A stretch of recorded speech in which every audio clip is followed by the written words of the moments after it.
Bendiciones y saludos para todos. Bienvenidos a este nuevo tiempo de congregación donde la iglesia se reúne para adorar y exaltar el nombre de su Señor. Qué bueno es poder reunirnos semanalmente como una iglesia que funciona, como una iglesia que entiende que tenemos un solo Señor, una cabeza que es Cristo, al cual adoramos, al cual servimos, porque hemos reconocido que en Él somos salvos, que gracias al sacrificio de Jesús nosotros tenemos vida y esperanza de vida eterna. Y hoy, para comenzar este tiempo maravilloso en la presencia del Señor, leamos la palabra en el libro de los Salmos, el Salmo 135. Vamos a leer los primeros 6 versículos del Salmo 135. Un salmo que habla de la grandeza del Señor. Alabad el nombre de Jehová, alabadle, siervos de Jehová, los que estáis en la casa de Jehová, en los atrios de la casa de nuestro Dios. Alabad a Jehová, porque Él es bueno. Cantad salmos a su nombre, porque Él es benigno. Porque Jehová ha escogido a Jacob para sí, a Israel por posesión suya.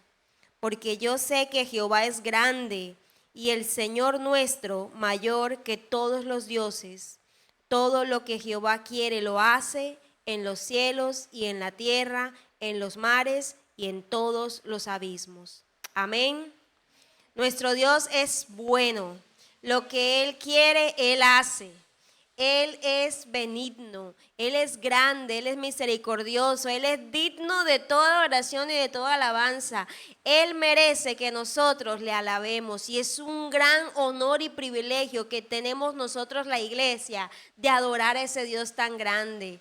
Cuando le adoramos y cuando lo exaltamos a Él, nuestro corazón se llena de gozo y de regocijo.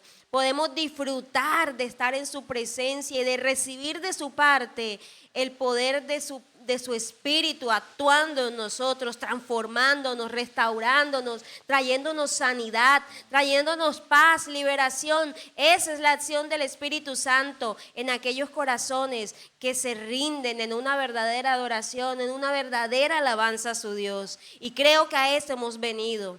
No hemos venido a otra cosa sino a encontrarnos con nuestro Dios, a tener esta cita con Él, una cita de adoración, una cita de alabanza, pero también de recibir su enseñanza y su palabra. Así que hoy preparemos nuestras vidas, nuestros corazones, pongamos toda disposición y entendimiento y voluntad para adorar a ese Dios tan grande que tenemos. Amén.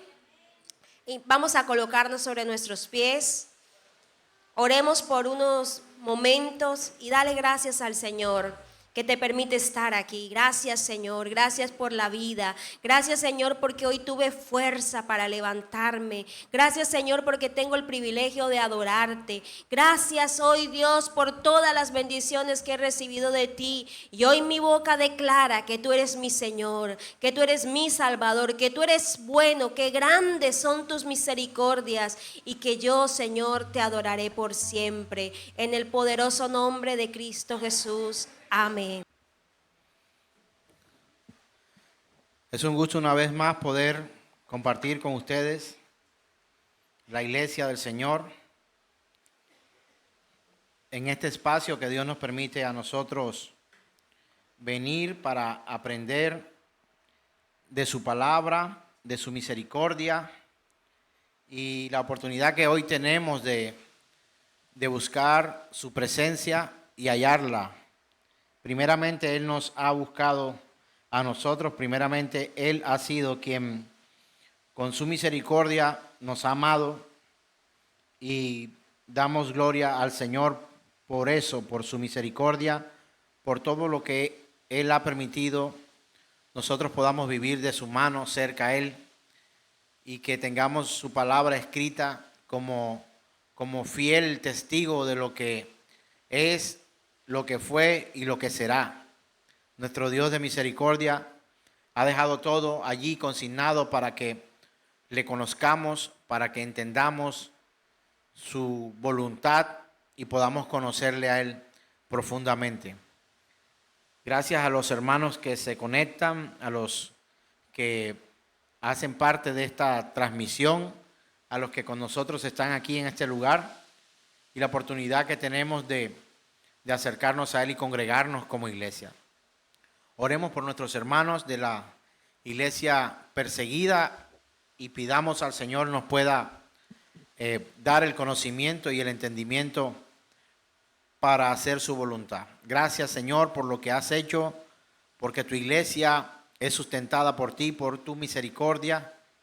No hay nada que se escapa de tu control, por ello suplicamos nos ayudes en este tiempo a cada congregación, a cada hermano, donde hay dos o más y o donde hay uno solo también, quizá preso, quizá refugiado o huyendo a causa de la predicación del Evangelio.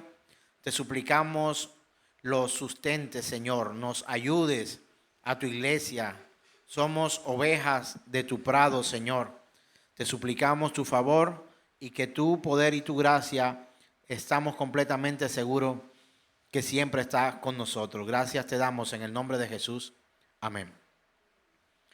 Hemos venido tratando esta serie, La Iglesia Funciona, y hemos venido tocando estos últimos espacios que Dios nos ha permitido encontrar para compartir con ustedes el tema del pecado.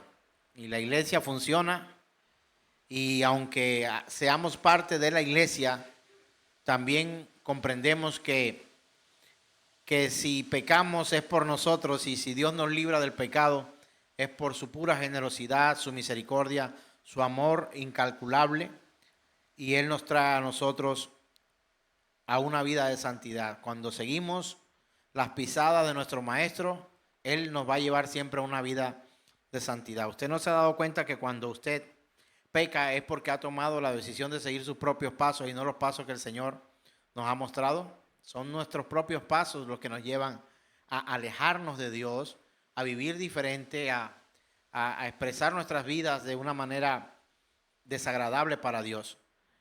A pesar de eso, Él sigue considerándonos y su misericordia nos alcanza.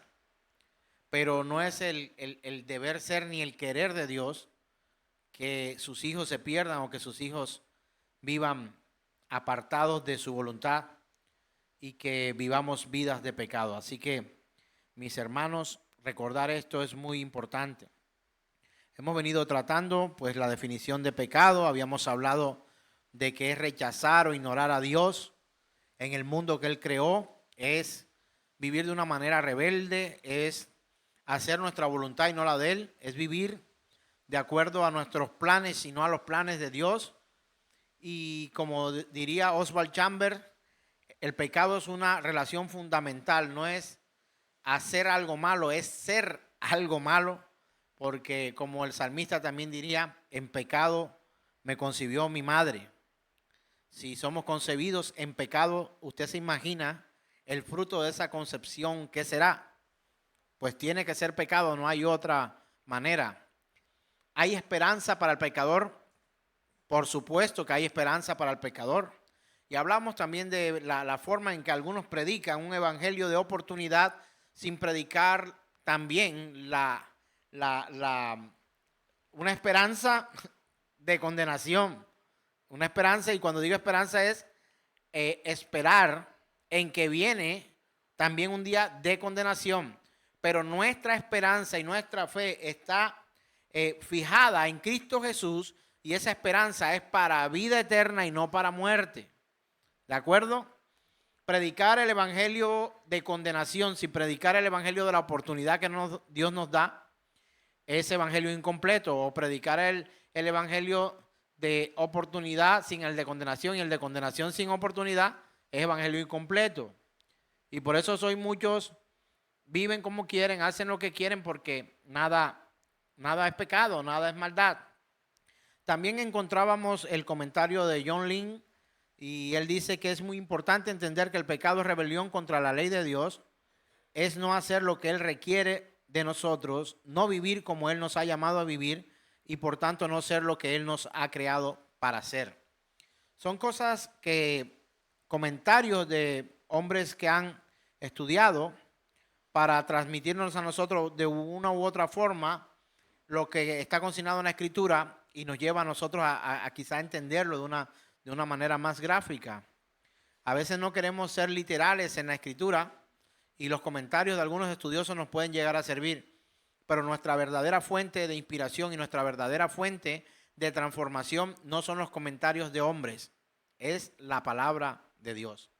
También hablábamos que vivir sin referencia a Dios no solamente conduce a nuestra muerte y desintegración, sino que es la razón por la que todo el cosmos está sujeto a muerte y a la desintegración.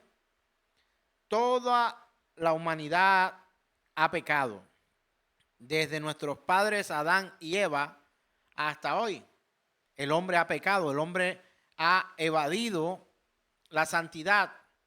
Y creo que a través de algunos traumas hemos tenido que aprender esta realidad y algunos de nosotros hemos tenido que ser llamados con lazos de amor, con lazos de misericordia, pero muchas veces experimentando dolor y sufrimiento. No sé si fue su caso, pero el caso de muchos de nosotros ha sido así.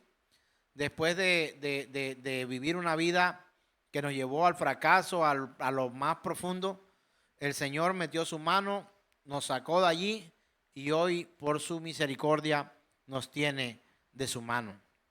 Y leímos también en Romanos capítulo 6, verso 23, las dos promesas que hay en ese versículo, corto versículo, dice, porque la paga del pecado es muerte, eso es una promesa. Y también hay una promesa ahí que dice, mas la dádiva de Dios es vida eterna en Cristo Jesús, Señor nuestro.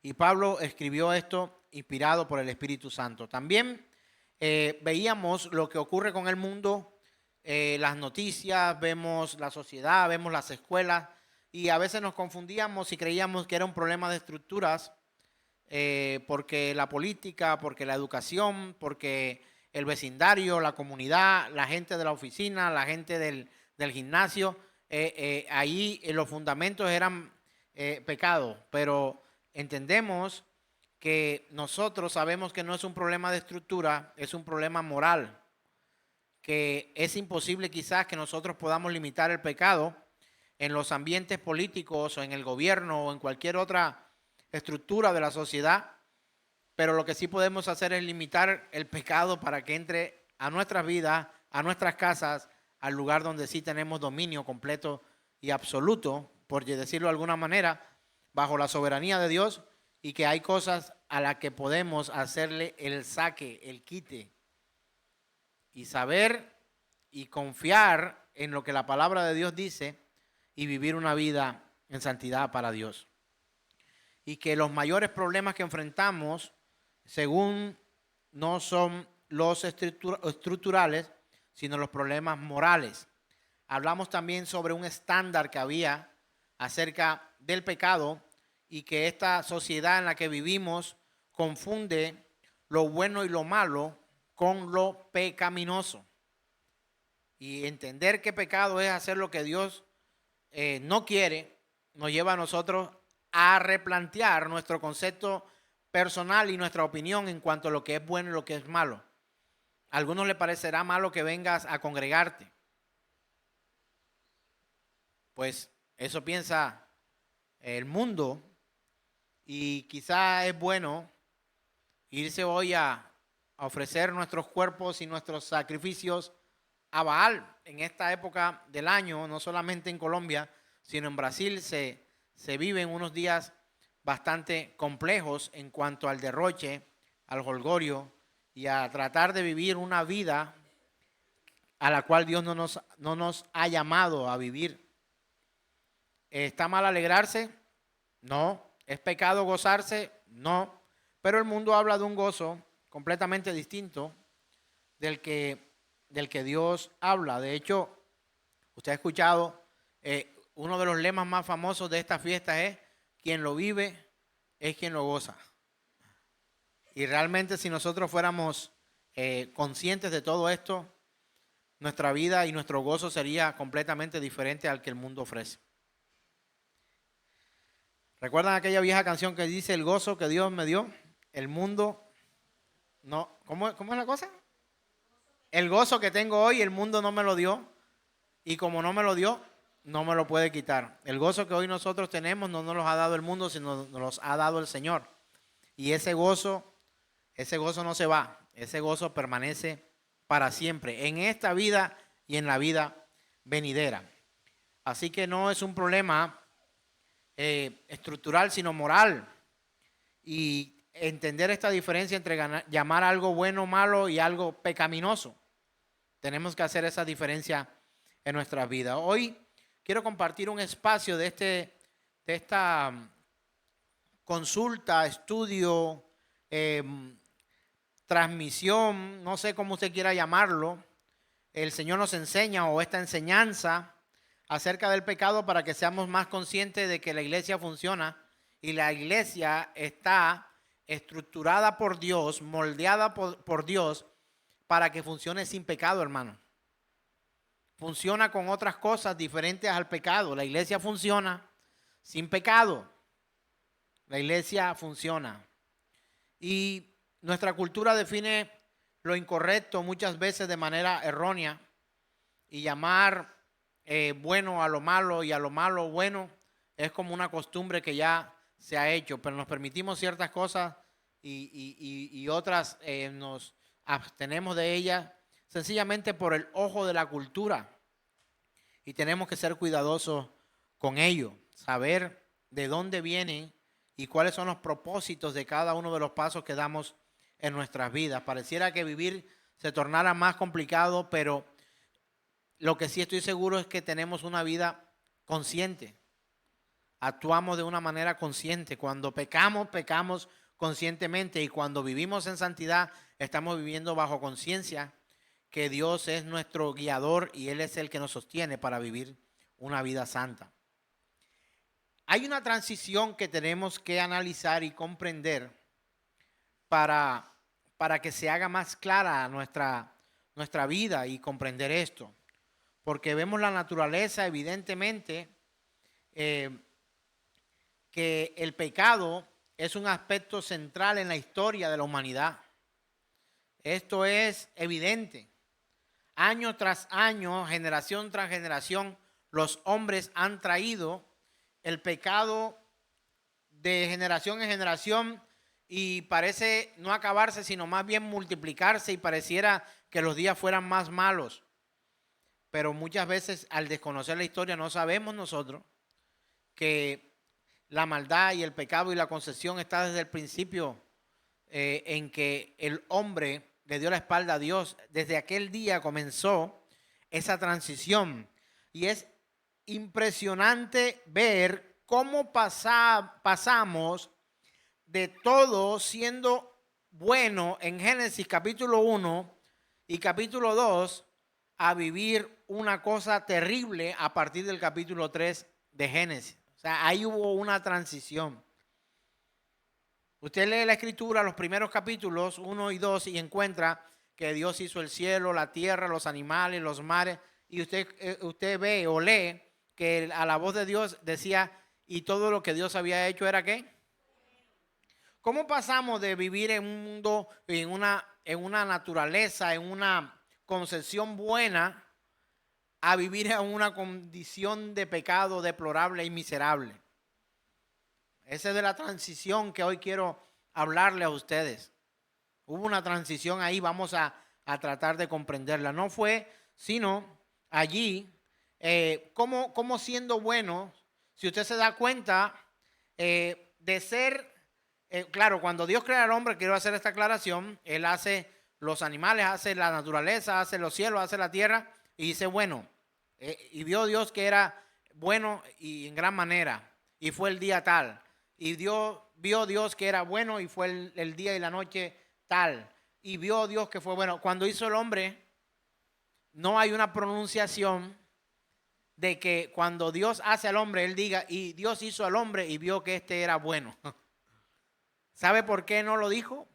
Por un atributo de Él, que es la omnisciencia. ¿Qué quiere decir esto? Que Él lo conoce todo, lo sabe todo, el pasado, el presente, el futuro, el porvenir. No afirmó y Dios hizo al hombre y vio que el hombre era bueno, no lo afirmó porque conocía también su futuro. Pero hizo los cielos y vio que era bueno. Hizo el día y la noche, vio que era bueno. Hizo los ríos, hizo los animales, hizo la naturaleza, creó las lumbreras y vio Dios que era bueno. Pero no se detiene a mencionar que somos buenos por su conocimiento absoluto y previo de lo que había de acontecer con el hombre.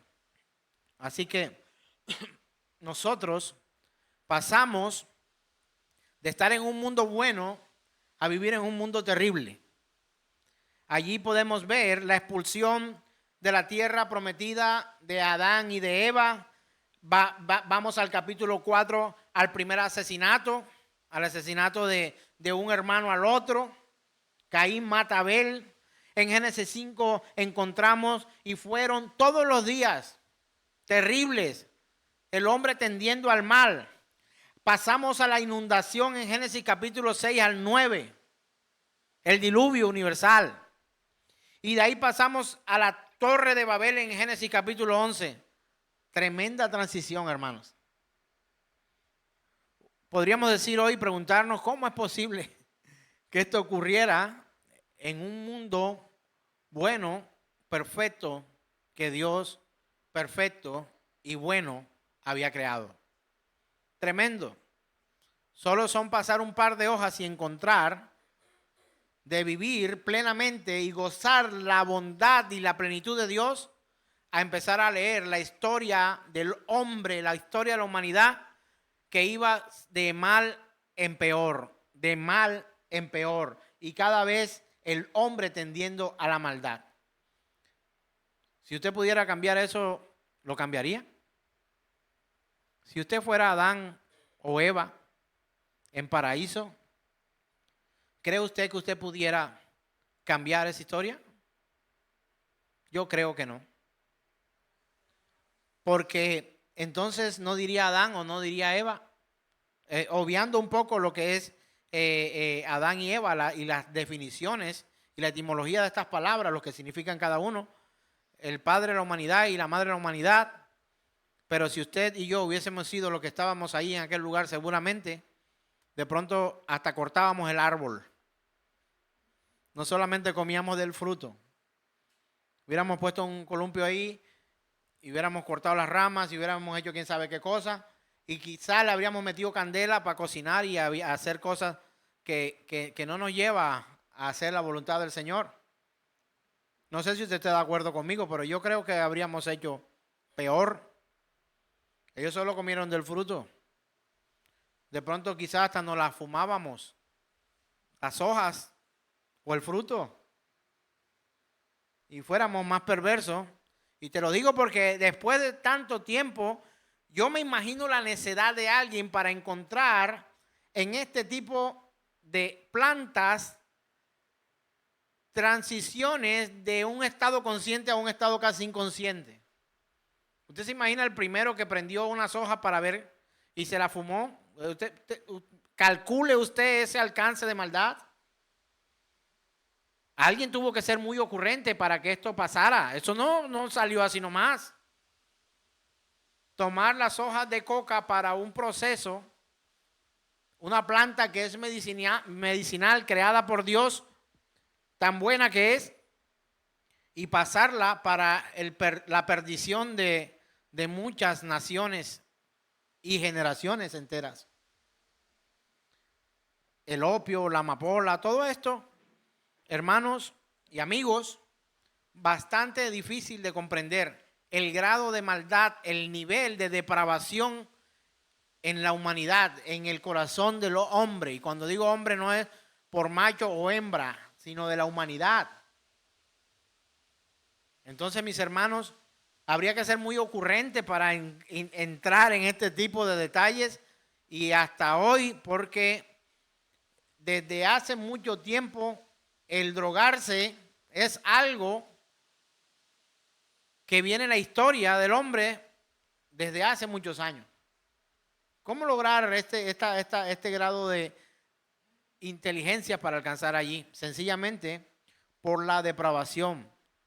por la moral tergiversada, por llamar a lo bueno malo y a lo malo bueno y no comprender el significado entre bueno y malo y pecaminoso. Eso tiene que tenerlo usted muy claro. Pasamos de una vida buena con un Dios bueno a vivir diferente. La respuesta de esta transición la encontramos en Génesis capítulo 3, donde encontramos la desobediencia del hombre. Génesis capítulo 3, vemos la desobediencia del hombre. Leamos, por favor. Dice la Escritura: pero la serpiente era astuta, más que todos los animales del campo que Jehová Dios había hecho, la cual dijo a la mujer: ¿con que Dios ha dicho no comáis de todo árbol del huerto? Y la mujer respondió a la serpiente: del fruto de los árboles del huerto podemos comer, pero del fruto del árbol que está en medio del huerto, dijo Dios, no comeréis de él, ni le tocaréis, para que no muráis. Entonces la serpiente dijo a la mujer: no moriréis, verso 5, sino que sabe Dios que el día que comáis de él, serán abiertos vuestros ojos y seréis como Dios, sabiendo el bien y el mal. Y vio la mujer que el árbol era bueno para comer y que era agradable a los ojos y árbol codiciable para alcanzar la sabiduría. Y tomó de su fruto y comió.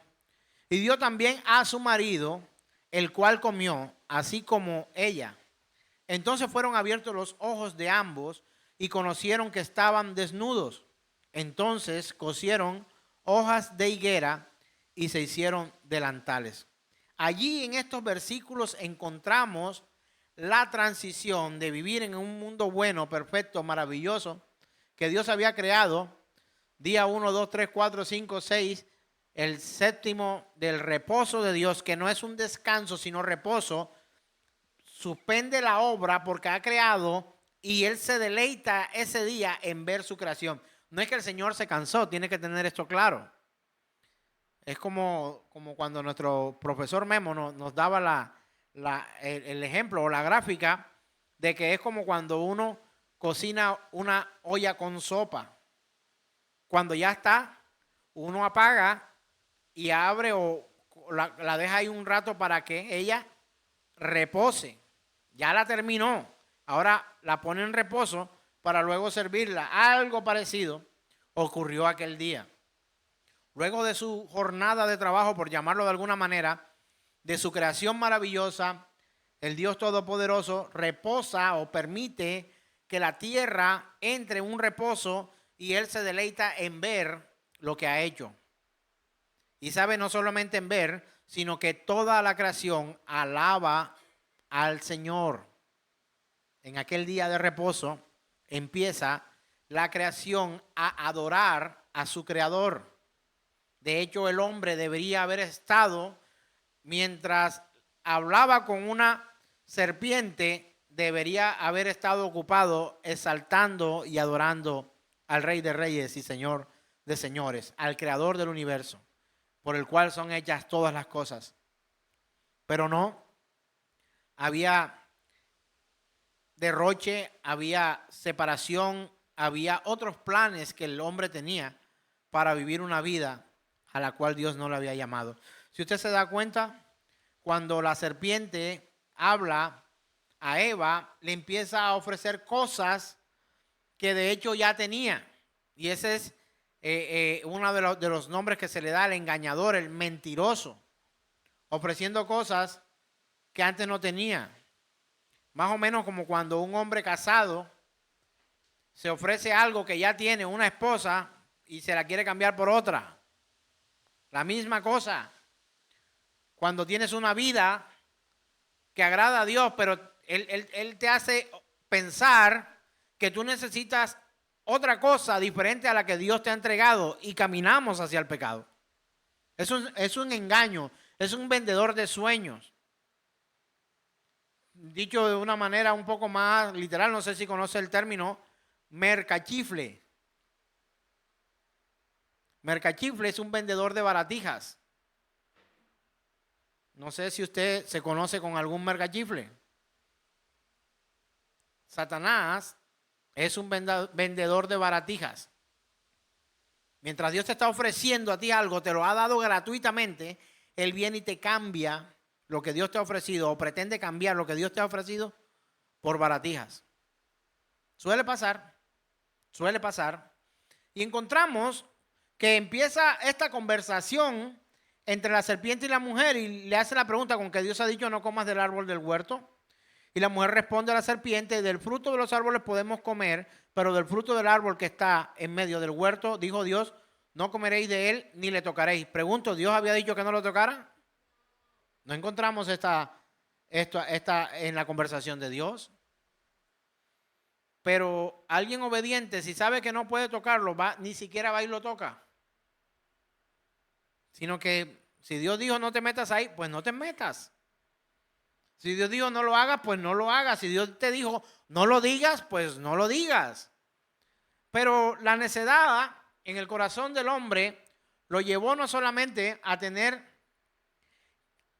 un acto de desobediencia con Dios, sino empezar a escuchar a otros maestros.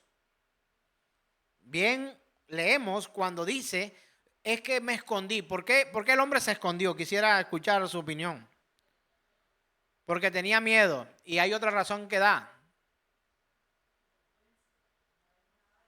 Le dijo, es que estaba desnudo, por eso me escondí. Y el Señor le pregunta, ¿quién te ha qué? Enseñado. Cuando alguien ha enseñado a otro es porque tiene un qué? Un maestro. Cambió el maestro que tenía por una baratija. ¿Quién te ha enseñado que estaba desnudo? Quedó en evidencia inmediatamente. Quedó en evidencia automáticamente. Él no podía, seguramente los ojos de Dios habían visto todo lo que ocurría. Y el Señor no le pregunta porque no supiera lo que pasaba, sino que de manera retórica, confrontante, lo lleva a las cuerdas y lo pone allí entre la espada y la pared y lo presiona y le dice que ha caído. Me he dado cuenta, me ha fallado, cambiaste de maestro. Aquel momento, aquella ocasión, encontramos que la serpiente empieza a hablar a la mujer y la mujer empieza a tener una conversación con el diablo, con Satanás, aquel mismo que tentó a Jesús en el desierto. El hombre estaba capacitado para vencer la tentación, pero cayó. Él había sido diseñado para tener un maestro, pero decidió tener otro. El hombre estaba diseñado por Dios para ser santo, pero él se alejó de Dios y tomó la decisión de pecar. No solo Eva, que tomó del fruto y comió, sino el hombre que por oír a su esposa, a su mujer, agarra y come también, para luego culpar a la mujer. Y cuando la mujer es confrontada, Adán dice, la mujer que tú me diste me dio y yo comí. Y cuando va la mujer dice, la serpiente me dio y yo comí. ¿Quién tiene la culpa? Y es el ciclo del pecado. Así vivimos. Así vivimos. Sin la convicción de que hemos fallado y aceptar el pecado delante de Dios, porque es tan difícil, humanamente hablando, que un hombre se arrepienta de su maldad. Eso es imposible. Sola y exclusivamente es posible con la intervención del Espíritu Santo de Dios, aquel que convence al mundo de pecado, juicio y justicia. ¿Por qué? Porque el hombre nace muerto. Los únicos que nacieron vivos fueron aquellos que por el soplo de Dios nacieron bajo el poder, la voluntad, la misericordia, la sabiduría de Dios. En aquel soplo, su espíritu, su neuma, entra al hombre. ¿Sabe qué es neuma? ¿Ha escuchado hablar del neumático de la bicicleta? Aquella cápsula de aire. Bueno, su neuma, su espíritu, su viento soplado sobre el hombre. Pero encontramos que aún teniendo la presencia de Dios allí, hablando con él cara a cara, la decisión fue la más pésima que pudo haber tomado. Y fue obedecer a un maestro que lo llevaría a comprar baratijas, a aceptar baratijas. Cuando la serpiente le dice a la mujer, le dice, mira, no vas a morir, verso 5, sino que sabe Dios que el día en que coma de él, serán abiertos vuestros ojos. Yo le pregunto, ¿acaso Eva tenía los ojos cerrados? ¿Lo tenía cerrado? Pues no evidencio que la escritura diga que ella tenía los ojos cerrados. Tenía los ojos abiertos. Y seréis como Dios. ¿Acaso Dios no lo había hecho semejante? Lo había hecho semejante. Y luego dice, sabiendo el bien y el mal. Pregunto, ¿cuáles de esas dos cosas conocía el hombre?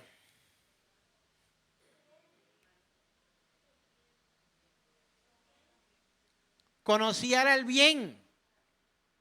¿Cuál es la oferta de Satanás, del diablo, en aquella ocasión? Le está ofreciendo es, conocerás el mal. Pero no lo entendió. Como muchos de nosotros no lo entendimos. Y quizá hoy no lo entendemos. La escritura dice que la serpiente le hace una oferta, le dice, no, van a ser abiertos tus ojos. Y vas a conocer el bien y el mal. ¿Sabe qué estaba diciendo Satanás en otras palabras, o la serpiente en aquel momento? Me vas a conocer a mí ahora. Porque el bien ya lo conocía en Dios. ¿Qué dice la escritura en Génesis capítulo 1 y 2 cuando él estaba trabajando y haciendo lo que estaba haciendo la creación? Y vio Jehová Dios que todo lo que había hecho era y en gran manera, que todo lo que había hecho era bueno y en gran manera.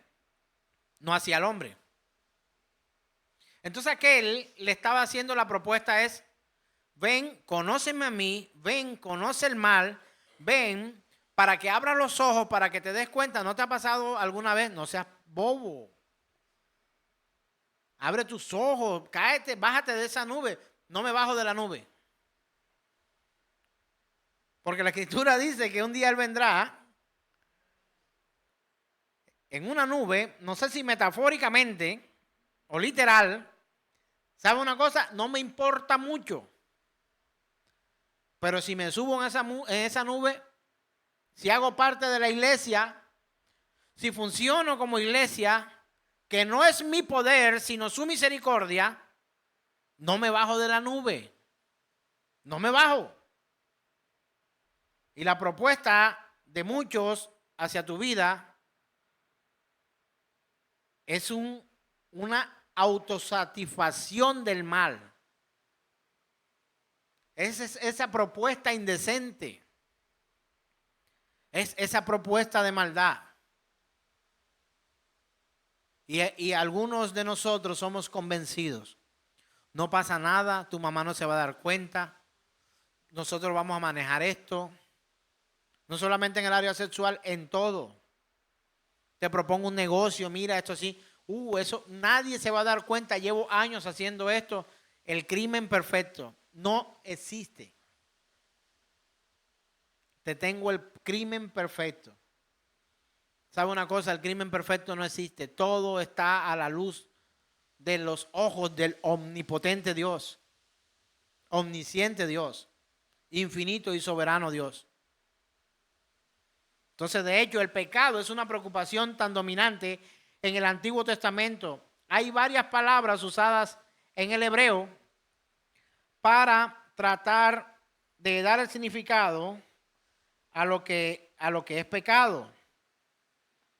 La palabra más común para el pecado en hebreo, ahí en la imagen tienen el escrito en letras hebreas, pero la palabra es errar.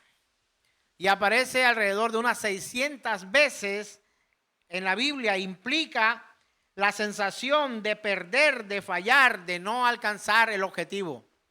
Eso es pecar, errar al blanco. Errar al blanco. El segundo término más común para el pecado es awom. No sé cómo se lee en hebreo, no hablo hebreo, pero traducido es como iniquidad. Y en traducciones antiguas también es considerada como maldad o perversión. Y en traducciones más modernas, su significado etimológico es quebrar o retorcer. Es la forma en que nosotros encontramos la perversión, la maldad, el error. ¿Qué otra palabra? Error, iniquidad, retorcer, perversión, quebrar, para hallar entendimiento acerca de lo que es pecado. Dicho en otras palabras, el pecado es perversión, es una perversión, es retorcer. Y un tercer término para el pecado es lo que puede traducirse, ahí tienen las letras en hebreo, suele traducirse como transgresión, sublevación o rebelión. Dicho en otras palabras, crimen. Puede ser el mejor equivalente aquí. Entonces, palabras como esta, vamos a repetirlas un poco. Palabras como fallar, errar, no alcanzar el objetivo, iniquidad, maldad, perversión, retorcer, quebrar, crimen, transgresión, sublevación, es lo que nos lleva a nosotros a ver y ojalá a comprender, entender plenamente lo que es el pecado.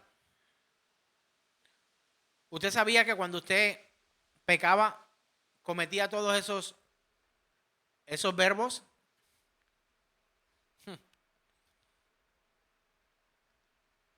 Es cometer un crimen. Es errar, es fallar, es pervertir, es retorcer.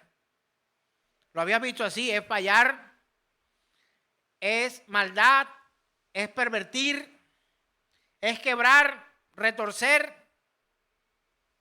Pero nosotros no lo vemos desde ese punto de vista. Nosotros lo hemos visto reducido entre lo bueno y lo malo, entre el bien y el mal. No. Una cosa es que algo sea malo y otra cosa es que algo sea pecaminoso.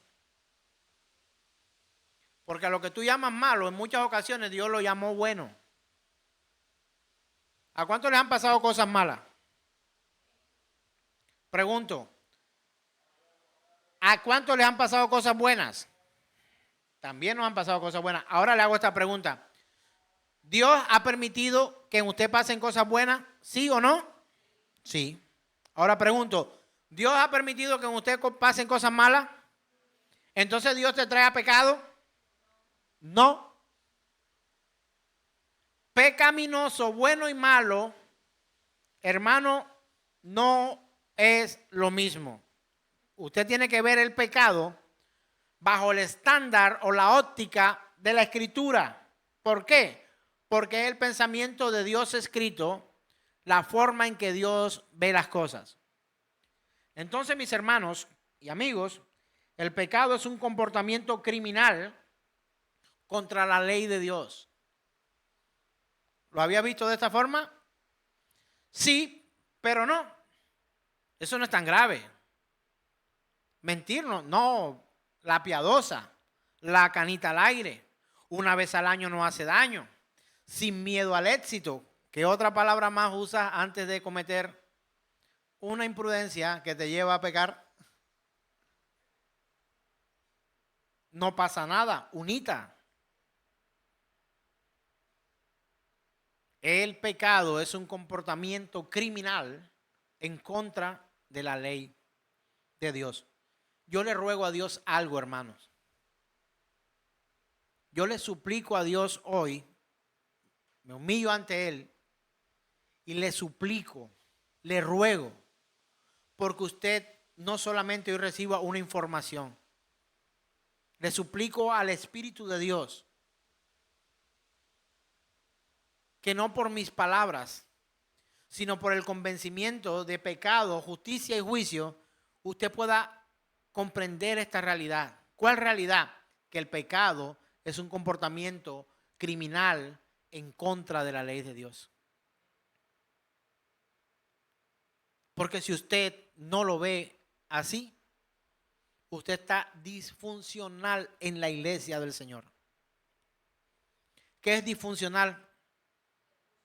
Que no funciona. No estás en función de vivir como la iglesia de Dios debe vivir. Pastor, usted me está diciendo es que yo no puedo volver a pecar. Algunos me dicen, pastor, ¿sabe por qué yo no me bautizo? Porque voy a volver a pecar. Y yo le digo, yo me bauticé consciente de que iba a volver a pecar y hoy aún peco.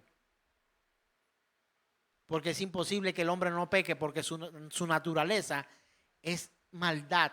¿Y en dónde queda aquello que Dios nos hizo a su imagen y semejanza?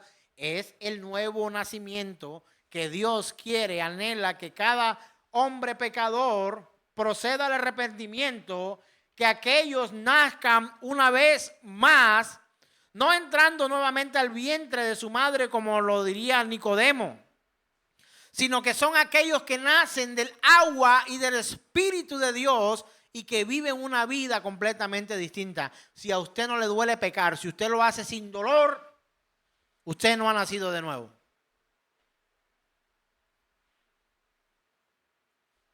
Una oportunidad cuando confesaba aquella oración de fe, la cual me aferraba tanto y creía que todo aquel que hiciera esa oración, entre comillas, de fe, iba a ser salvo. Hoy muchas congregaciones enseñan esto como una verdad. Y quiero decirle que ni bíblica es.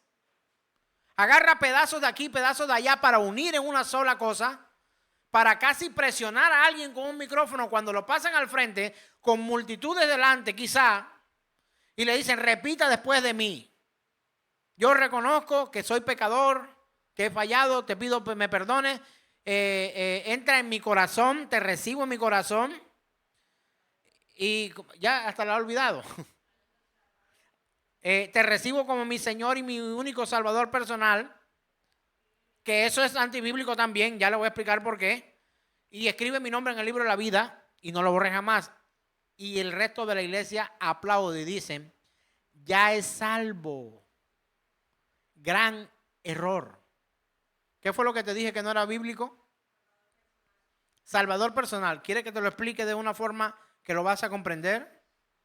Cuando yo mando a alguien a que sea mi Señor, quien está ostentando el título de mando, no es el Señor, es uno. Yo te autorizo, ven. Si tú pudieras autorizar eso, Señor, fueras tú. Pero cuando tú arrepentido de veras, vas con Dios y te humillas delante de Él, de verdad, con o sin gente,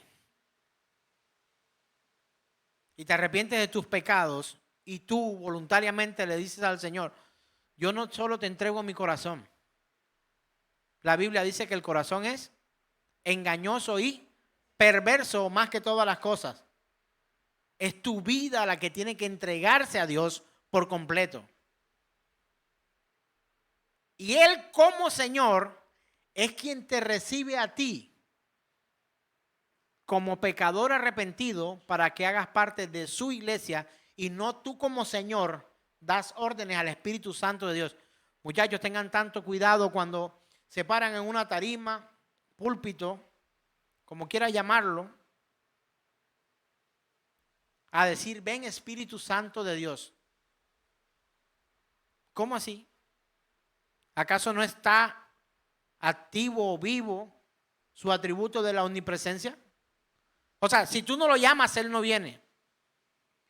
O Él va a venir, ¿cuál perro? A lanzarle un un palo, él va, lo coge y lo trae. O cuando lo toma, tú le dices, ven acá, y viene. No, hermanos. El Dios de la Escritura es distinto. Y sé que esto choca con muchos. Pero es un golpe en la cara, hermano. Las actitudes que muchas veces tenemos para con Dios. Si Él es tu Señor, quien debe sumirse eres tú. Someterse eres tú. Postrarse eres tú. Quien da las órdenes es Él. Quien te recibe es Él. Quien te perdona es Él. Tú acudes al llamado de Él, no Él a tu llamado. Pero la Biblia dice, clama a mí, yo te responderé.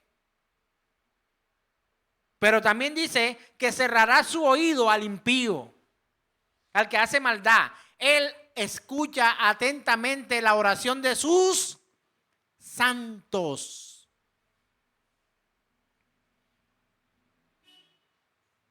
Y muchas veces leemos que Él cierra sus oídos a la oración del impío. ¿Sabe a qué impío? ¿A qué borracho, prostituta, no sé, pareciera que estuviera insultando? Violador, asesino, dígame otro, fornicario, adúltero, escucha al Señor. A aquel que se arrepiente y clama a Él para que la justicia que debía hacer sobre su vida venga a incurrir a través de su arrepentimiento en la cruz y en Cristo Jesús, para que se cumpla la escritura: maldito aquel que es colgado en un madero. Y la maldición que era sobre tu vida reposa ahora sobre el cuerpo santo, sano, puro, sin mancha de Cristo Jesús, su Hijo.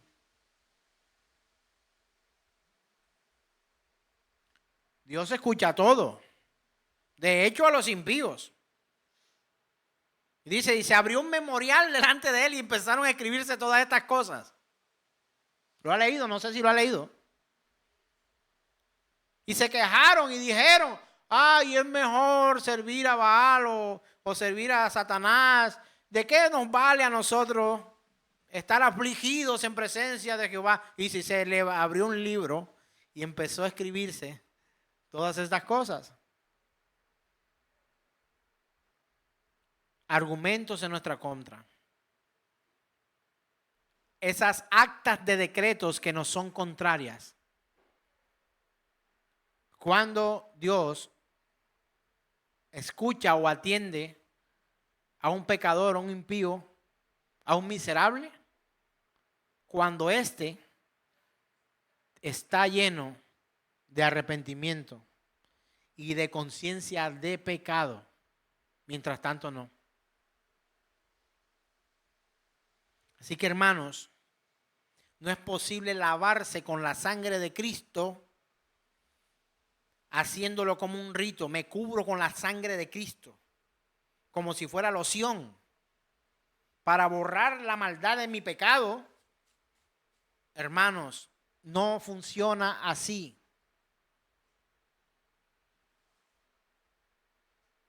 No funciona así.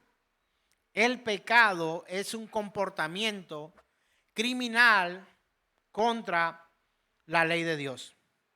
Y podría seguir, porque la Biblia también habla del pecado como injusticia, impiedad, una deuda que debe pagarse. El pecado es lo que nos hace no aptos para estar en la presencia de Dios.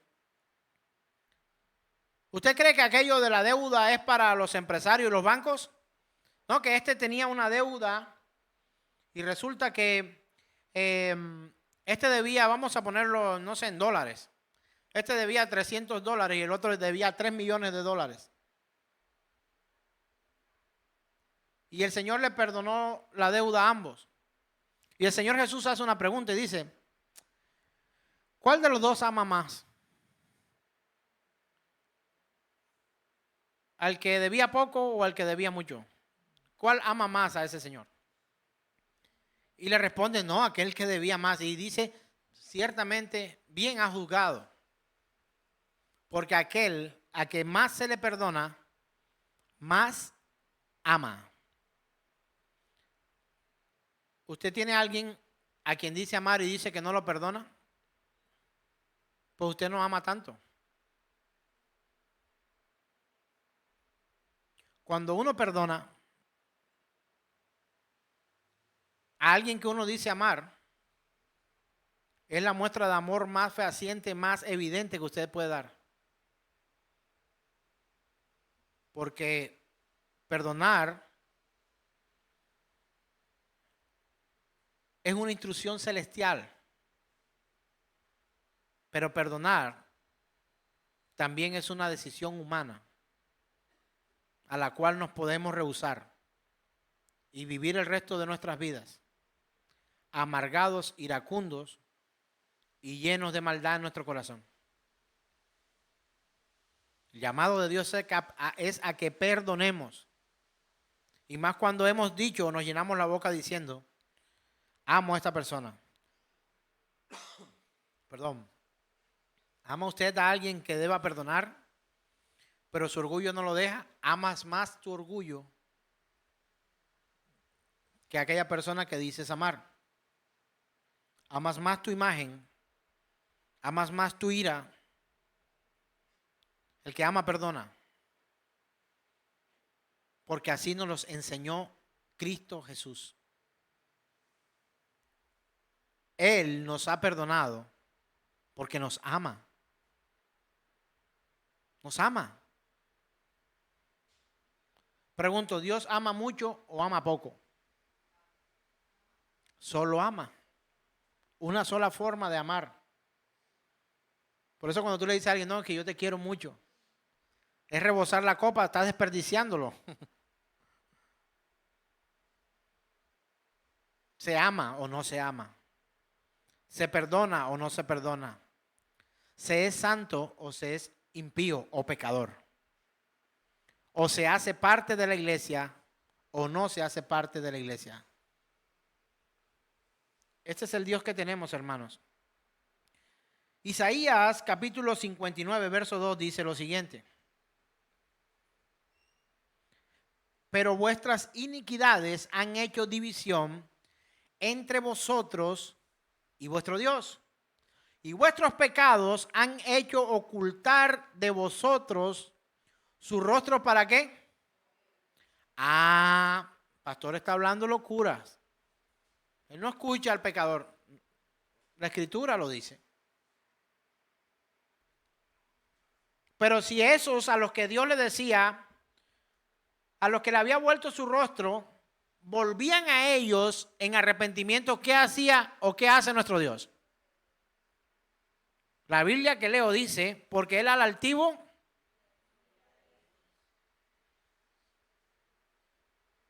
pero al que es humilde de corazón, al que se humilla, lo trabaja, lo moldea, lo atiende de cerca.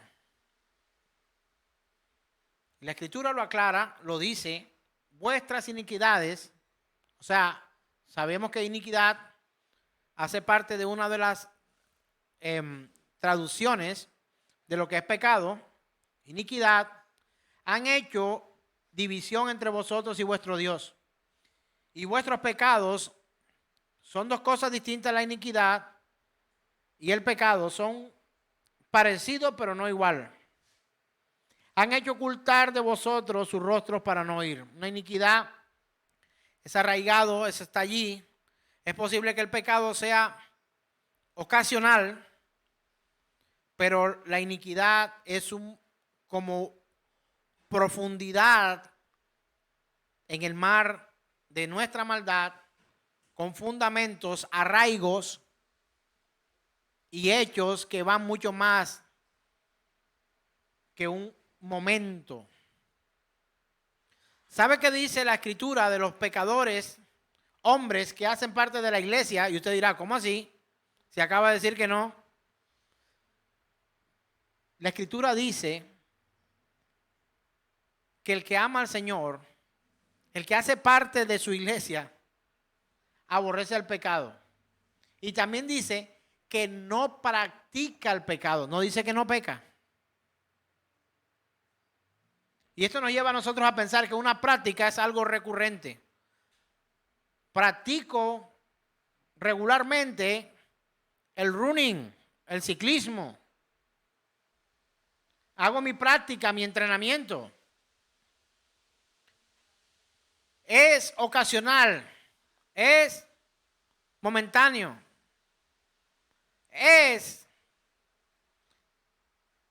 no lo es. El que practica el pecado es quien vive constantemente en el pecado. Ahora pregunto, ¿has pecado? Sí. ¿Practicas el pecado? Pues no lo sé. ¿Sabrás tú?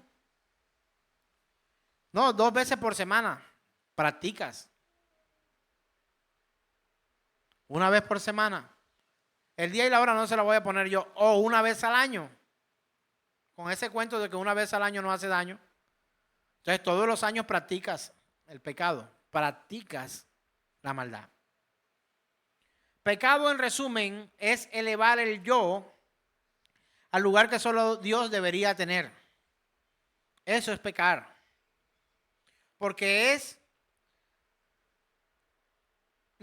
alimentar lo que podríamos llamar nuestro propio poder de autosatisfacción. Cuando hacemos maldad, autosatisfacemos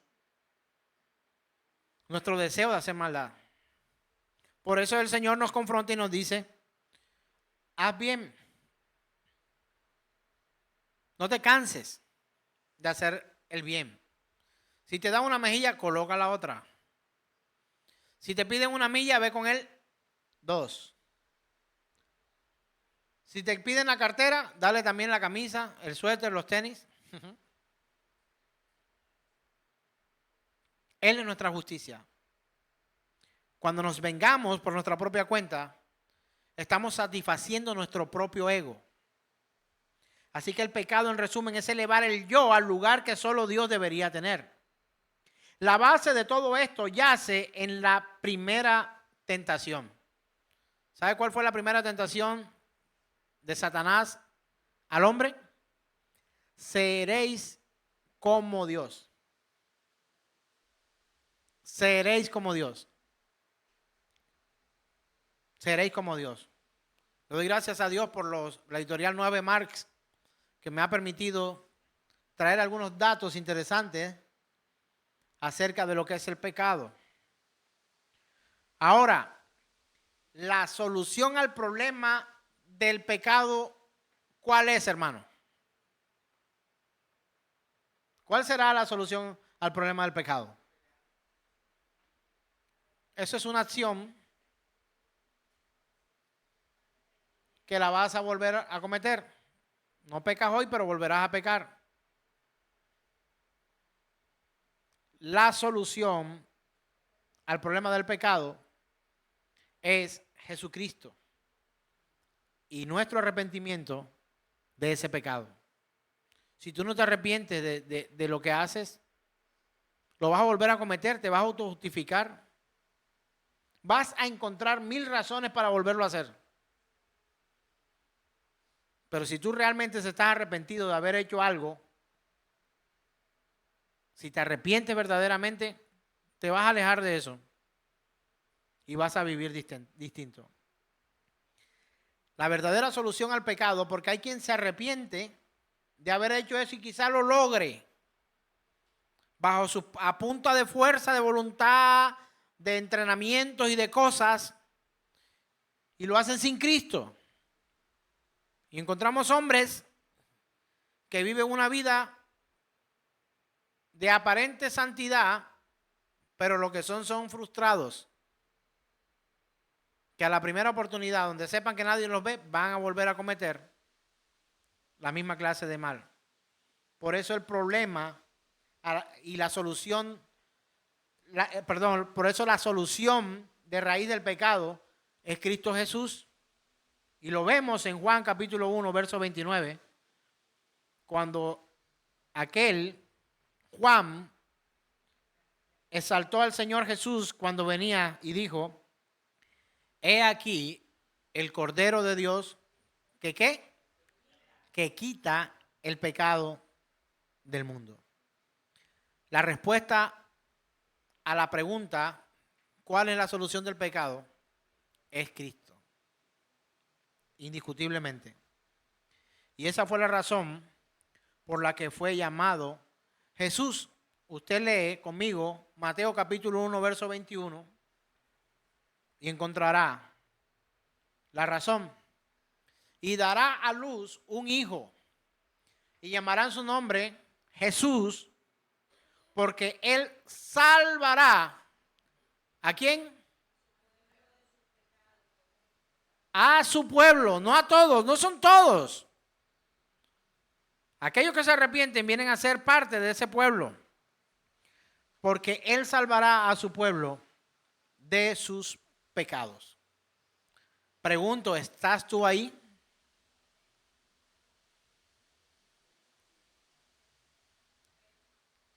A arrepentirnos. ¿Cuál es el llamado que Dios nos hace? Arrepentimiento y fe. Desde Marcos capítulo 1, el Señor dice que cuando empezó su ministerio, dice que se acercó a ellos y dijo: el reino de los cielos se ha acercado. Así que arrepentíos y crean en el Evangelio. Arrepiéntanse y tengan fe en lo que el Evangelio dice. ¿Y qué dice el Evangelio?